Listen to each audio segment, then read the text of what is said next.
तो जो लोग आईपीमैट रोहतक की तैयारी कर रहे हैं इस क्वेश्चन को ध्यान से देखेंगे। यहां पर क्या कह रहा है कि ratio of present age of 3 person A B C is 3:4:5। तो ए बी और सी का जो रेशियो है कितना है, वो 3:4:5 है। फिर यहां पे क्या कह रहा है, the present age of C is 30 year more than the present age of ए।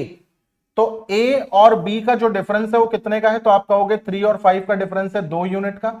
और यही 2 यूनिट की वैल्यू कितनी है भाई, तो यही 2 यूनिट की वैल्यू है 30 साल। तो अगर मैं आपसे पूछूं कि 1 यूनिट की वैल्यू कितनी है, तो आप कहोगे 1 यूनिट की वैल्यू है 15। अगर मैं आपसे ये कहूं कि जरा सबकी प्रेजेंट एज बताओ, तो आप कहोगे 3 यूनिट है, 15 इंटू 3 कितना हो जाएगा 45, 15 इंटू 4 कितना हो जाएगा 60 एंड 15 इंटू 5 कितना हो जाएगा 75।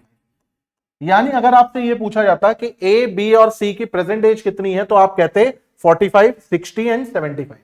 लेकिन अब आगे का क्वेश्चन पढ़ते हैं। यहां पे कह रहा है find the ratio of ages of A and B 3 year hence, यानी आज से 3 साल बाद ए और बी की एज का रेशियो बताओ। तो 3 साल बाद ये कितना हो जाएगा 48, ये कितना हो जाएगा 63। हमको 48 और 63 का रेशियो बताना है। 48 और 63 का रेशियो अगर हम देखेंगे यहां पर, तो पहला वाला छोटा और दूसरा वाला बड़ा होना चाहिए।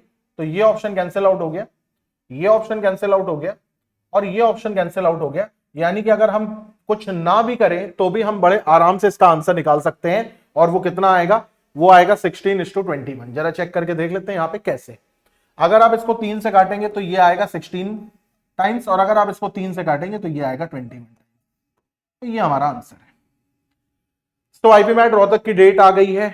एग्जाम्स की तैयारी आप लोगों की अच्छी चल रही होगी, नहीं अच्छी चल रही है तो तैयारी में लग जाइए। डेली ऐसे शॉर्ट वीडियोस बना करके मैं IIM ब्लास्टर्स पर डालने वाला हूं, मैथ्स के, लॉजिकल रीजनिंग के एंड डेटा इंटरप्रिटेशन के।